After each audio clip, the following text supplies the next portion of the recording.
Hello student, मैं Manish Malviya Anvira online school classes में आप सभी का स्वागत करता हूं। हम एक बार फिर से आपके साथ उपस्थित हैं क्लास 11th के एग्रीकल्चर बायो सब्जेक्ट से हमारा दूसरा अध्याय कोशिका एवं कोशिका चक्र को लेकर, जो इस अध्याय का तीसरा पार्ट है। यह इस अध्याय का कौन सा पार्ट है? यह इस अध्याय का तीसरा पार्ट है। इस अध्याय में हमने अब तक कोशिका की खोज के बारे में, फिर कोशिका सिद्धांत, फिर वायरस जो इस कोशिका सिद्धांत का अपवाद है, उसके बाद प्रोकैरियोटिक और वह यूकैरियोटिक कोशिकाएं, प्रोकैरियोटिक व यूकैरियोटिक कोशिकाएं, इनमें अंतर पढ़ा, इनकी परिभाषा अंतर पढ़ा अपन ने। ठीक है, उसके बाद अपन ने कोशिका का संगठन शुरू किया था, संरचना शुरू की थी, जिसमें अपन ने कोशिका भित्ति व कोशिका झिल्ली पढ़ ली।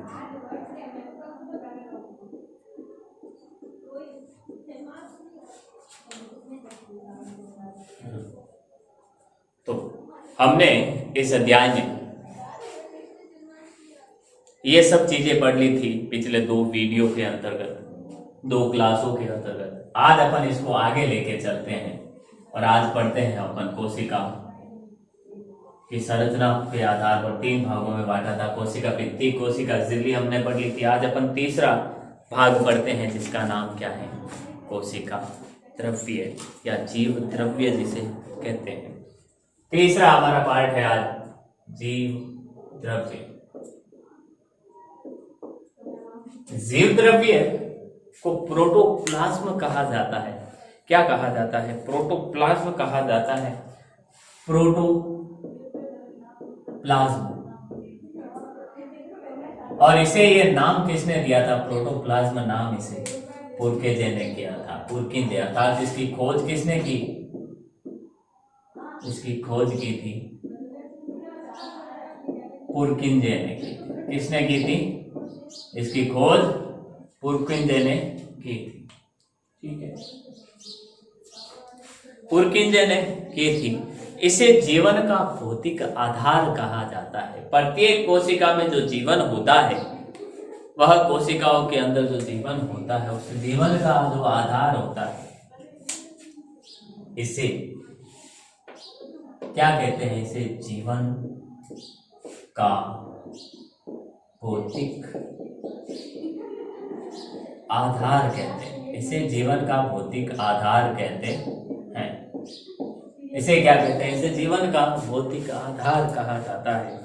ठीक है, और इसका ये प्रोटोप्लाज्म, इसके लिए जो शब्द है वो किसने प्रयोग किया था? वो किया था पुरकिंजे ने, सबसे पहले किया था। अब इस जीव द्रव्य के कुछ गुण हैं, कुछ भौतिक गुण हैं, कुछ रासायनिक गुण भी है। तो देखिए, इसके कुछ गुण हैं। पहला है, पहले अपन इसके देखते हैं भौतिक गुणों के बारे में। भौतिक गुण कौन कौन से हैं? जीव द्रव्य के भौतिक गुणों में है, ये एक रंगहीन पदार्थ होता है। इसका कोई रंगहीन पदार्थ होता है, जटिल विस्कोसी रंगहीन पदार्थ होता है। पारभासी, पारदर्शी या पारभासी बोल सकते हैं। पारभासी मतलब जिसके आर पार अपन पूरा देख सकते हैं। पारभासी वह पदार्थ होता है जिसके आर पार हम देख तो सकते हैं, लेकिन हमें क्लियर साफ दिखाई नहीं देता, आधा धुंधला दिखाई देता है। ठीक है, जिसे अपन, इन पदार्थों को क्या कहते हैं? अपन पारभासी पदार्थ कहते हैं। ये रंगहीन गंधहीन होता है, बिल्कुल गंधहीन होता है। रंगहीन गंधहीन लचीला, यानी रंगहीन गंधहीन थोड़ा गाढ़ा पदार्थ होता है, लचीला होता है, कठोर नहीं होता, और कणिकामय होता है। इसमें कई सारे कण पाए जाते हैं। तो इसके रासायनिक गुण में है यह जटिल विस्कोसी, यह क्या है? जटिल विस्कोसी। दूसरी चीज, जटिल विस्कोसी के साथ यह पारदर्शी या पारभासी, पारदर्शी या पारभासी, पारदर्शी या पारभासी होता है। अर्थात या ऐसा पदार्थ होता है जिसके आर पार देख सकते हैं या फिर साफ दिखाई नहीं देता। आर पार तो दिखाई देता है लेकिन साफ नहीं दिखाई देता, पारभासी। ठीक है, यह रंगहीन, गंधहीन, रंगहीन होता है, गंधहीन होता है और लचीला, यानी इसका ना तो कोई रंग होता है, ना कोई इसके अंदर से स्मेल आती है, ना कोई किसी भी प्रकार की स्मेल आती है इसके अंदर। देखते लचीला होता है, कठोर नहीं होता और कणिका में होता है। ये इसके भौतिक गुण है कि ये जटिल विस्कोसी पदार्थ है, जटिल विस्कोसी पदार्थ है, पारभासी या पारदर्शी होता है, रंगहीन, गंधहीन होता है और क्या होता है? लचीला और कणिका में होता है। ठीक है, ये इसके भौतिक गुण है। इसके बाद अपन देखते हैं इसके रासायनिक गुण। इसके जो रासायनिक गुण है वो देखते हैं अपन कि इसमें कौन कौन से रासायनिक गुण पाए जाते हैं। इसमें कौन कौन से रासायनिक गुण पाए जाते हैं। इसके रासायनिक गुण कौन कौन से हैं जीव द्रव्य के? तो रासायनिक गुण में देखिए इसका लगभग 90%, इसका 90% पानी होता है। इसका 90% पानी पाया जाता है। जीव द्रव्य में जो 90% अर्थात 90% जीव द्रव्य का जो भाग होता है वो सिर्फ और सिर्फ क्या होता है? वो सिर्फ और सिर्फ एक कोशिका में पानी होता है, पानी पाया जाता है। बाकी जो 10% भाग है वो कार्बनिक पदार्थों जैसे कार्बोहाइड्रेट, प्रोटीन और लिपिड से बना होता है। ठीक है, और ये कार्बोहाइड्रेट,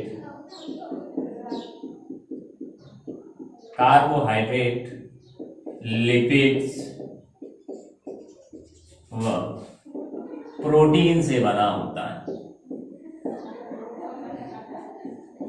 प्रोटीन से बना होता है। कार्बोहाइड्रेट, लिपिड, प्रोटीन से ये क्या होता है? बना होता है।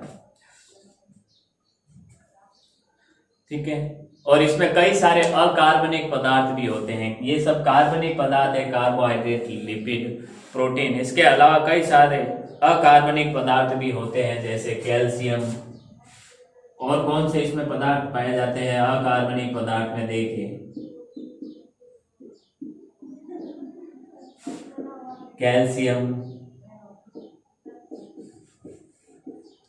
मैग्नीशियम,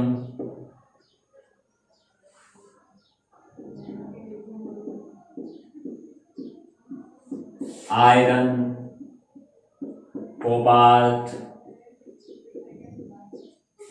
बोरॉन आदि इसमें क्या पाए जाते हैं?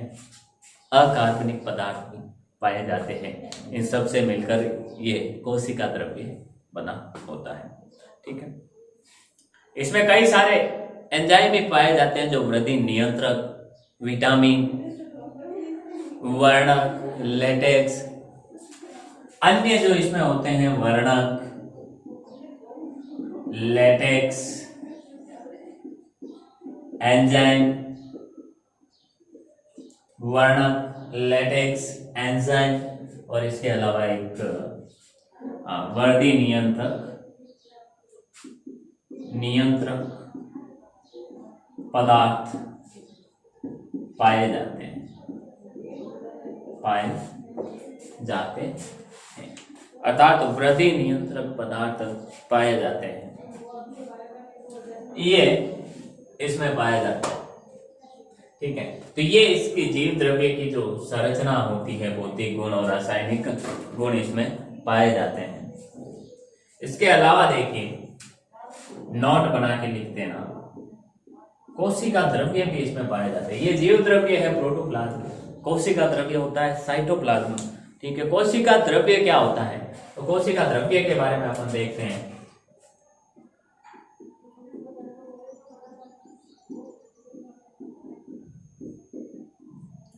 कोशिका द्रव्य क्या होता है? यह एक जीव द्रव्य का ही भाग होता है, जिसमें क्या होता है, कोशिका झिल्ली द्वारा घिरा होता है। ये केंद्रक और कोशिका भित्ति, यह केंद्रक और कोशिका भित्ति के मध्य का जो भाग होता है उसमें पाया जाता है, जिसमें अनेक सारे, इस कोशिका द्रव्य में क्या होते हैं, अनेक सारे अंग, माइटोकॉन्ड्रिया, राइबोसोम, लाइसोसोम आदि पाए जाते हैं। तो यह जीव द्रव्य का ही भाग होता है, जो यह क्या होता है, जीव द्रव्य का ही भाग होता है, जो क्या करता है, जो कोशिका भित्ति व केंद्र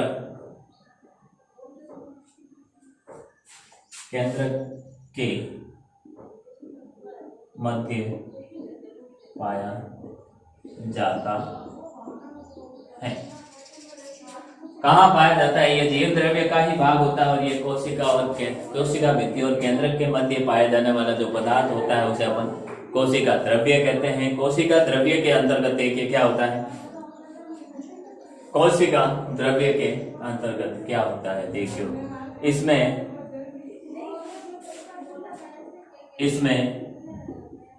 कोशिका के विभिन्न अंग पाए जाते हैं, जैसे माइटोकॉन्ड्रिया, राइबोसोम, लाइसोसोम आदि। ये क्या होते हैं, ये अंग पाए जाते हैं इनमें, ठीक है, कोशिका द्रव्य में। तो ये था हमारा जीव द्रव्य और कोशिका द्रव्य से जुड़ी हुई कुछ जानकारी, ठीक है। तो कोशिका को संरचना के आधार पर 3 भागों में बांटा गया था, कोशिका भित्ति, कोशिका झिल्ली और कोशिका झिल्ली और जीव द्रव्य। ये तीनों ही चीजें अपन ने क्या की है, अभी पढ़ ली है। अब अपन इसको आगे लेके चलते हैं और कोशिका की संरचना और उसके विभिन्न अंगों के बारे में अपन अब पढ़ेंगे। उसके विभिन्न अंगों के बारे में पढ़ेंगे, उन अंगों की खोज किसने की, कब की, उसके बाद उन अंगों का कार्य क्या है, क्योंकि प्रत्येक अंग कोशिका का एक विशिष्ट कार्य करने के लिए होता है, ठीक है। उसके बारे में अपन पढ़ेंगे अच्छे से, ठीक है। तो कोशिका की संरचना हो गई। अब कोशिका के अंग और उनके कार्य अपन पढ़ेंगे अच्छे से। कोशिका के अंग एवं कार्य। कोशिका के अंग एवं कार्य पढ़ेंगे अपन। कौन सी कोशिका के अंदर कौन सा अंग होता है और उस अंग का क्या कार्य होता है, उसके बारे में अपन विस्तार से पढ़ेंगे। तो सबसे पहले अपन शुरू करते हैं आज माइटोकॉन्ड्रिया।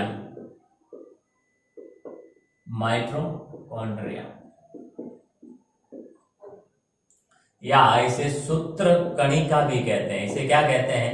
इसे सूत्र कणिका भी कहते हैं। माइटोकॉन्ड्रिया या सूत्र कणिका। इसकी खोज अल्टमान ने की थी। इसकी खोज माइटोकॉन्ड्रिया या जो सूत्र कणिका है उसकी खोज अल्टमान और फ्लेमिंग ने की थी, लेकिन इसको नाम दिया था सी बेंडा ने इसको माइटोकॉन्ड्रिया नाम दिया था, ठीक है। 1897 में इसको नाम दिया था माइटोकॉन्ड्रिया। तो माइटोकॉन्ड्रिया की जो खोज थी वो किसने की? वो अल्टमान व फ्लेमिंग ने की थी। अल्टमान व फ्लेमिंग ने की थी, लेकिन इसको जो नाम दिया गया था, इसको जो नाम दिया गया है वो नाम सी बेंडा ने दिया था। किसने दिया था? सी बेंडा ने। सी बेंडा ने इसको क्या नाम दिया? माइटोकॉन्ड्रिया नाम दिया था, ठीक है। माइटोकॉन्ड्रिया नाम इसको सी बेंडा ने दिया था। इसकी संख्या प्रत्येक प्रकार की कोशिकाओं में अलग अलग होती है, किसी में 1 होती है, किसी में 2 होती है, किसी में 100 भी हो सकती है। ठीक है, तो प्रत्येक कोशिका में इसकी संख्या क्या होती है, अलग अलग होती है। ये आकार और आकृति में भिन्न भिन्न होती है। ये आकार में और आकृति में किसी में बड़ी और किसी में छोटी, और आकृति किसी में गोल, किसी में लंबी, किसी में छड़ाकार, ऐसी हो सकती है। ठीक है, देखिए यह आकार व आकृति में भिन्न भिन्न होती है, यानी अलग अलग होती है, भिन्न भिन्न होती है। आकार व आकृति में क्या होती है, ये अलग अलग होती है, भिन्न भिन्न होती है।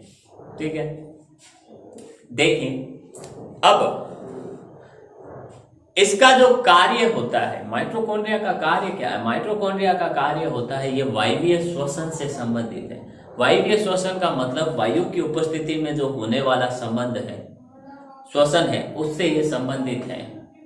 ठीक है, अब इसमें क्या होता है कि कोशिकीय ऊर्जा एटीपी के रूप में क्या होती है, जब वायवीय श्वसन हम लेते हैं ऑक्सीजन अंदर जाती है और कोशिकाओं तक पहुंचती है, और कोशिकाओं के अंदर क्या होता है कि जो ग्लूकोज उपस्थित होता है उसको ऑक्सीजन क्रिया करके उस ग्लूकोज को तोड़ती है, कार्बन डाइऑक्साइड गैस, और ऊर्जा में तोड़ती है। उस ऊर्जा का वो ऊर्जा एटीपी के रूप में मिलती है, और उस एटीपी ऊर्जा का उपयोग मानव अपने कार्य में करता है, कोशिका के कार्य में होता है। अब माइटोकॉन्ड्रिया के अंदर ऊर्जा का निर्माण होता है, ऊर्जा मिलती है, इसीलिए इसको माइटोकॉन्ड्रिया को कोशिका का शक्ति गृह या पावर हाउस कहा जाता है।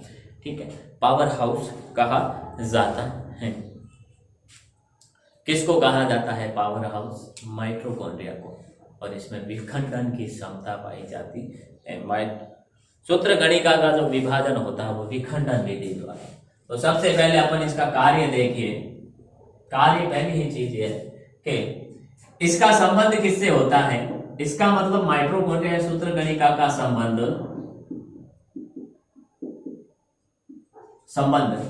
वायवीय श्वसन से होता है। अब वायवीय श्वसन में क्या होता है,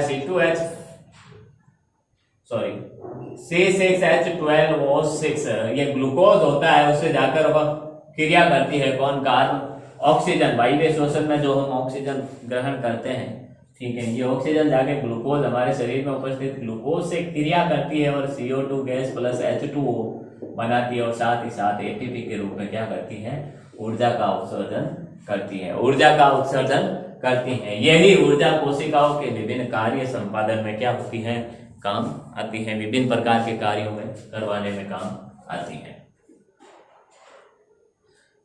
इसका संबंध वायवीय श्वसन से होता है, जिसके परिणाम स्वरूप, ठीक है, इसका संबंध वायवीय श्वसन से होता है जिसके परिणाम स्वरूप कोशिकीय ऊर्जा, यानी कोशिकाओं में ग्लूकोज के रूप में जो ऊर्जा होती है, कोशिकीय ऊर्जा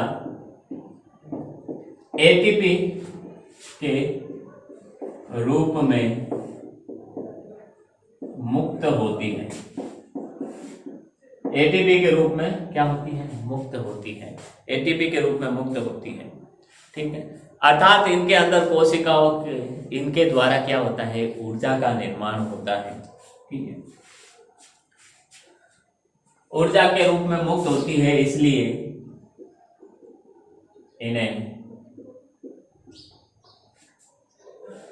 इन्हें कोशिका का शक्तिगृह या पावर हाउस, इन्हें कोशिका का शक्तिगृह या पावर हाउस कहा जाता है। छोटी क्लासों में कई बार ये सवाल पूछा जाता था कि माइटोकॉन्ड्रिया या कोशिका का शक्तिग्रह किसे कहते हैं। अभी भी ये पूछा जा सकता है कि माइटोकॉन्ड्रिया को कोशिका का शक्तिग्रह किसे कहते हैं। तब अगर पूछा जाता तो हम ये कहते थे कि इससे ऊर्जा मिलती थी, लेकिन अब अगर अपन अच्छे से समझा सकते हैं इस चीज को कि माइटोकॉन्ड्रिया को कोशिका का शक्तिग्रह क्यों कहा जाता है। देखिए,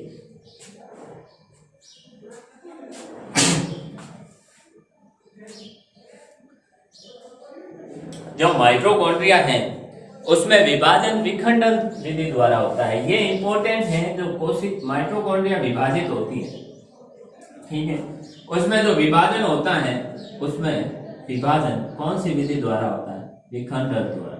माइटोकॉन्ड्रिया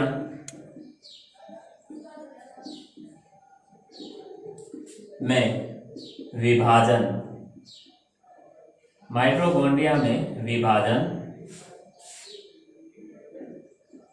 विखंडन विधि द्वारा होता है। माइटोकॉन्ड्रिया में जो विभाजन है वो विखंडन विधि द्वारा होता है।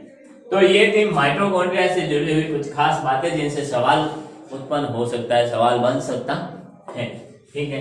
तो स्क्रीनशॉट ले लें इसका आप एक बार। इसके बाद अपन पढ़ते हैं, अपन लवक के बारे में पढ़ेंगे, जिसमें हरित लवक, कई सारे लवक होते हैं जो पौधों में जंतुओं को कलर प्रदान करती है, ठीक है। देखिए,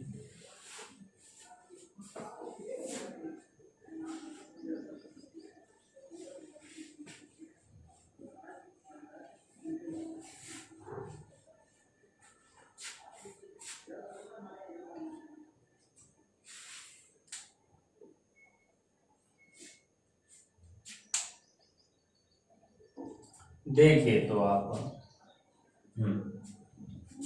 अब अपन पढ़ते हैं लवक के बारे में। दूसरा माइटोकॉन्ड्रिया पढ़ लिया, अब अपन पढ़ते हैं लवक के बारे में। लवक तो कलर प्रदान करते हैं, ठीक है। इनको लवक सबसे पहले सिंपर ने कहा था।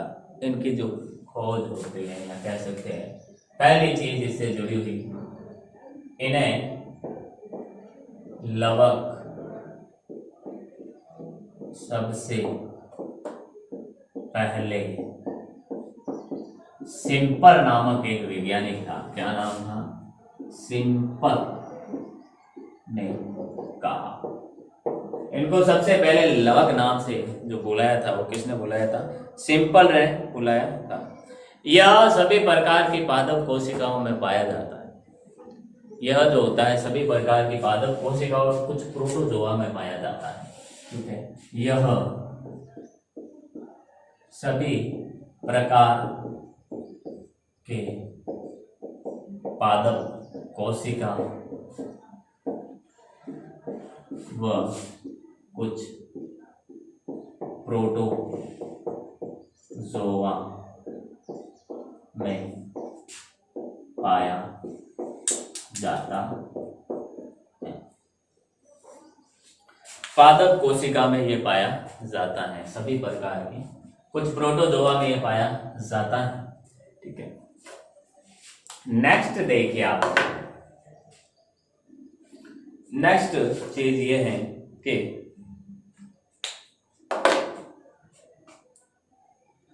अब ये जो वर्णक होता है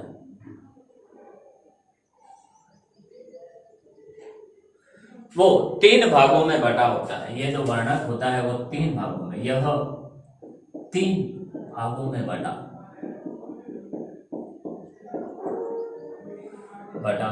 होता है। ये जो लवक होता है वो 3 भागों में बटा होता है। वर्णी, एक होता है वर्णी लवक, एक होता है अवर्णी लवक और एक होता है पर्णहरित या पर्णहरित या हरित लवक, जिसे अपन कहते हैं हरित लवक। वर्णी लवक तो वे होते हैं जो पौधे के अलग अलग रंग प्रदान करते हैं। कोई पौधे के फल लाल होते हैं जैसे टमाटर, किसी के सफेद, किसी के अलग कलर के, किसी के फूल अलग अलग कलर के। अवर्णीय लवक अर्थात जो किसी भी प्रकार का क्या करते हैं, कलर प्रदान नहीं करते, किसी भी प्रकार का कलर नहीं होता है। इनका कार्य होता है सिर्फ और सिर्फ क्या करना है, इनका कार्य होता है सिर्फ और सिर्फ, इनका कार्य होता है सिर्फ और सिर्फ भोजन के संचयन का कार्य, भंडारण का कार्य करता है। वर्ण हरित हरित लवक भी है, हरा रंग प्रदान करते हैं पत्तियों में, जिससे क्या होता है कि जिससे होता यह है कि प्रकाश संश्लेषण की क्रिया होती है। ठीक है, सबसे इंपॉर्टेंट है हरित लवक। सबसे पहले अपन देखते हैं हरित लवक के बारे में। हरित लवकों में पर्ण हरित वर्णक व कैरोटीनॉइड पाए जाते हैं। ठीक है, हरित लवक में पर्ण हरित वर्णक पाया जाता है और इसमें क्या पाए जाते हैं, कैरोटीनॉइड। ये भी एक प्रकार का कैरोटीनॉइड, ये भी एक वर्णक होता है।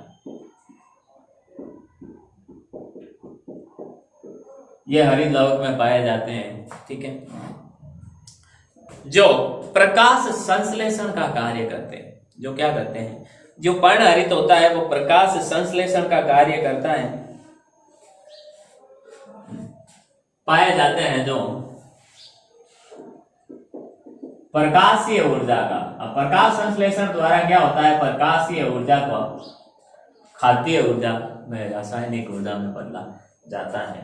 तो जो प्रकाशीय ऊर्जा को संचित करने का, अर्थात प्रकाशीय ऊर्जा को वो किसी अन्य रूप में बदल कर क्या करते हैं, पर्ण हरित अपने अंदर संचित कर लेते हैं, अपने अन्य भागों में भेज देते हैं। संचित करने का कार्य करते हैं, संचित करने का कार्य करते हैं, क्या करते हैं, संचित करने का कार्य करते हैं।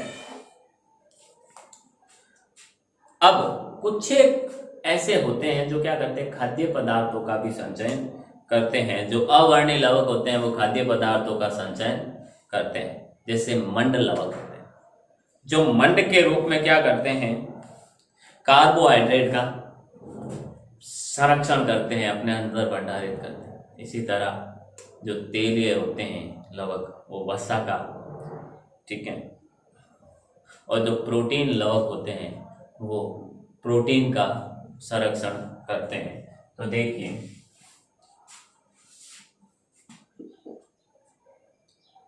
अवर्णीय लवक, अवर्णीय लवक भोजन के भंडारण का कार्य करते हैं।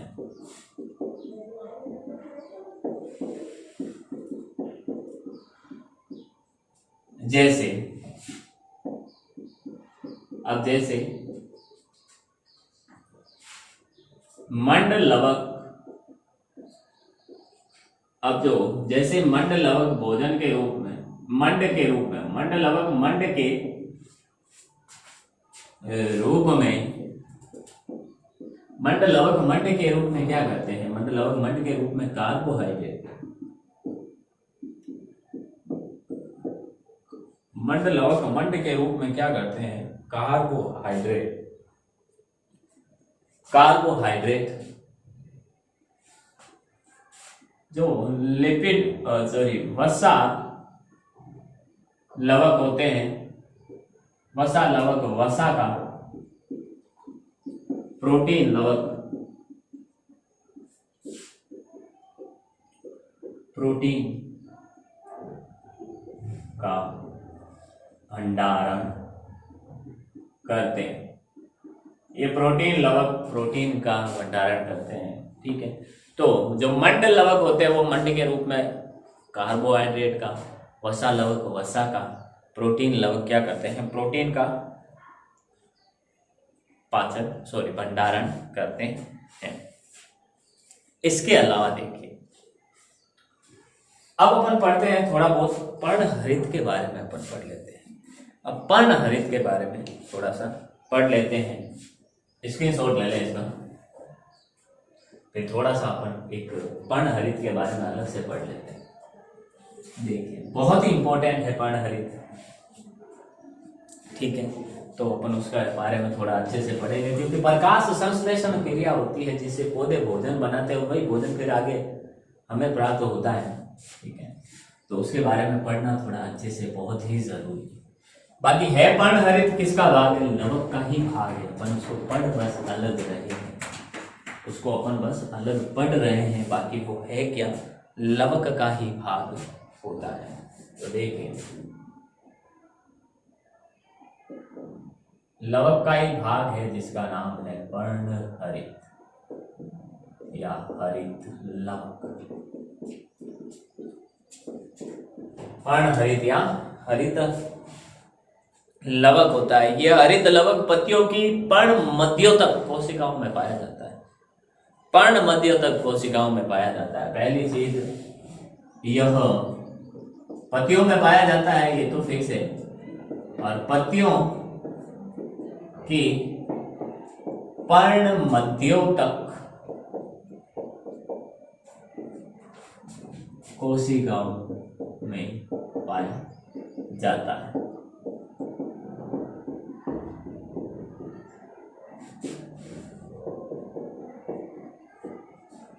पर्ण मध्योतक कोशिकाओं में पाया जाता है। छोटा सा सवाल बनता है, क्या सवाल बनता है कि हाँ पर्ण मध्योतक कोशिकाओं के अंदर हरित लवक कहाँ पाया जाता है, पर्ण मध्योतक कोशिकाओं के अंदर पाया जाता है। हमने ये पढ़ा है कि इसके अंदर क्या होता है, प्रकाश संश्लेषण की क्रिया होती है। यह द्विझिल्ली युक्त होता है। जो हरित लवक होता है वो क्या होता है, इसकी यह द्विझिल्ली युक्त, यह द्विझिल्ली युक्त होता है। अर्थात इसके चारों तरफ डबल झिल्ली, दोहरा झिल्ली कोशिकाएं हैं। माइटोकॉन्ड्रिया भी था, उसमें भी दोहरी झिल्ली थी, ये भी है। अब आंतरिक झिल्ली से घिरा हुआ जो अंदर वाला पदार्थ होता है उसे पीठिका कहते हैं। दो प्रकार की झिल्ली होती है, दोहरी झिल्ली, एक बाह्य झिल्ली, एक आंतरिक झिल्ली। इंपॉर्टेंट है, नॉट परिभाषा ही है छोटी सी, ठीक है। देखिए अंतः झिल्ली से घिरे हुए भीतरी स्थान को पीठिका कहते हैं। क्या कहते हैं, भीतरी स्थान को पीठिका कहा जाता है। किसे,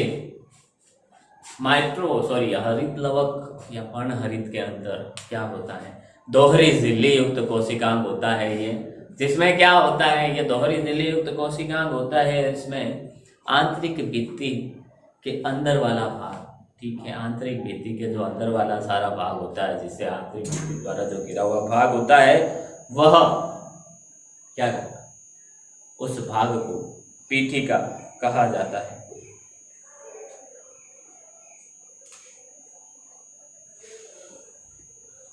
इस अंतःभित्ति की पीठिका भाग में कई सारे झिल्ली पदार्थ पाए जाते हैं। कई सारे झिल्ली युक्त चपटे, झिल्ली युक्त थैली नुमा या सिक्के नुमा संरचना पाई जाती है। पीठिका में अनेक झिल्ली युक्त पीठिका में अनेक झिल्ली युक्त चपटे पदार्थ पाए जाते हैं, सिक्के नुमा पदार्थ पाए जाते हैं, जिसे थाइलेकोइड कहते हैं। जिसे थाइलेकोइड कहते हैं। जिसे क्या कहते हैं अपन, थाइलेकोइड कहते हैं, ठीक है। इन थाइलेकोइड एक चट्टान के रूप में, जैसे सिक्के के ऊपर सिक्का रखा जाए वैसे ही चट्टों की भांति, चट्टान की भांति सिक्के के ऊपर सिक्का, अर्थात इस प्रकार से, जैसे एक सिक्का ये है अपन, इसके ऊपर एक सिक्का और रखे, इसके ऊपर एक, इसके ऊपर एक, इस प्रकार की संरचना। ये थाइलेकोइड जब एक के ऊपर एक व्यवस्थित होते हैं तो इस भाग को अपन ग्रेना कहते हैं। इस भाग को अपन क्या कहते हैं? ग्रेना कहते हैं। नोट बहुत इंपॉर्टेंट है। जब थाइलेकोइड्स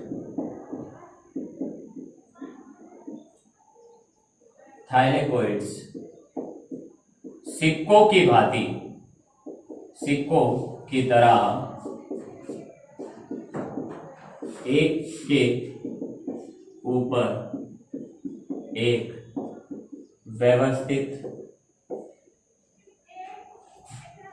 एक के ऊपर एक व्यवस्थित रहते हैं, एक के ऊपर एक क्या रहते हैं? व्यवस्थित रहते हैं। इसे ग्रेना, इसे क्या कहते हैं? इसे ग्रेना कहते हैं। इसे ग्रेना कहते हैं। और ग्रेना में महत्वपूर्ण है, ग्रेना में क्या होता है? प्रकाश संश्लेषण होता है। प्रकाश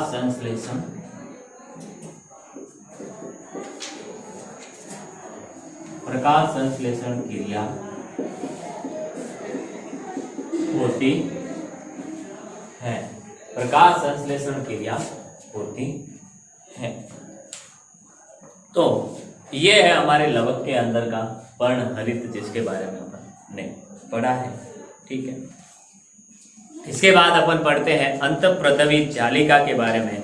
अंतःप्रदवी जालिका क्या होती है? देखिए, अंतःप्रदवी जालिका कोशिका झिल्ली युक्त, दोहरी कोशिका युक्त एक कोशिका होता है। ये पतले अनियमित और कणीय होती कला। कोशिका झिल्ली के बारे में अपन पढ़ते हैं, इसको स्क्रीनशॉट ले लें। फिर अंतःप्रदवी जालिका के बारे में अपन आज पढ़ते हैं।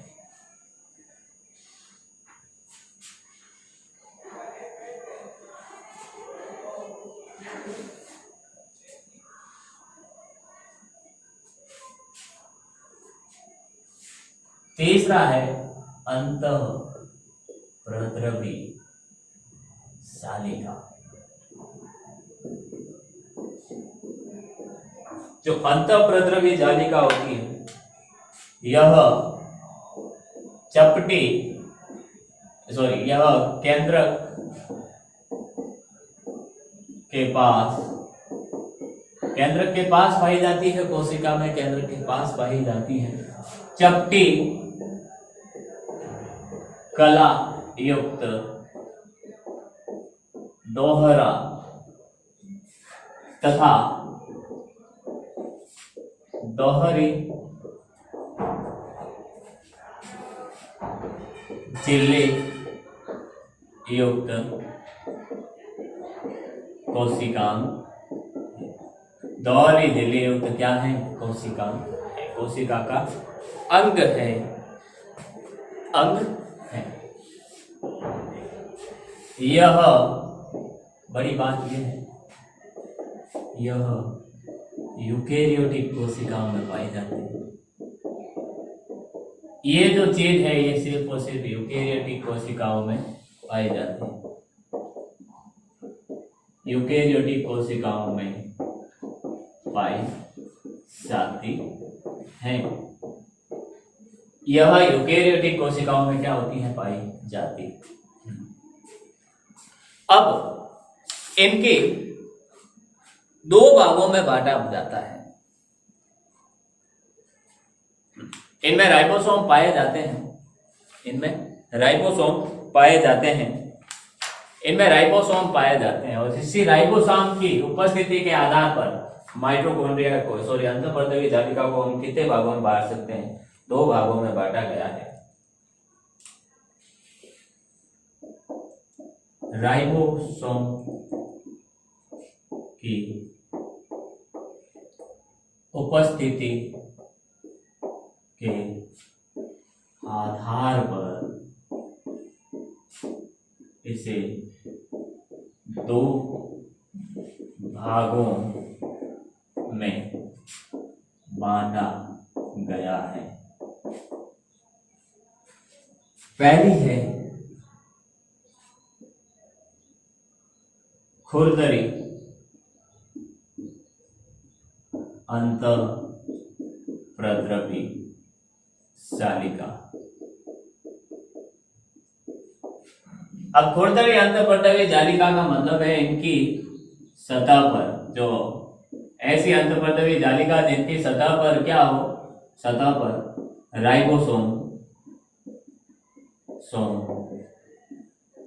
उपस्थित होते हैं। इनकी सतह पर क्या होते हैं, राइबोसोम उपस्थित होते हैं। दूसरा है चिकनी अंतःप्रद्रवी जालिका। चिकनी अंतःप्रद्रवी जालिका इनकी सतह पर राइबोसोम नहीं होते। इनकी सतह पर क्या होते हैं, राइबोसोम नहीं होते हैं। इनके सतह पर राइबोसोम नहीं होते हैं, यानी राइबोसोम की उपस्थिति के आधार पर क्या होता है कि अंतःप्रद्रवी जालिका को दो भागों में बांटा गया है। कौन सी? खुरदरी अंतःप्रद्रवी जालिका जिस पर राइबोसोम पाए जाते हैं, चिकनी अंतःप्रद्रवी जालिका जिस पर राइबोसोम नहीं पाए जाते। इसके जो खोज की थी वो पोर्टर नामक वैज्ञानिक ने की। किसने की थी? पोर्टर। इसकी खोज पोर्टर नामक वैज्ञानिक ने की थी। तो ये हमारे अंतःप्रद्रवी जालिका जो आज अपन ने पढ़ा है, आज की अपनी क्लास में अपन ने पढ़ा है जीव द्रव्य के बारे में, कोशिका द्रव्य के बारे में, जीव द्रव्य के भौतिक रासायनिक गुण पढ़े।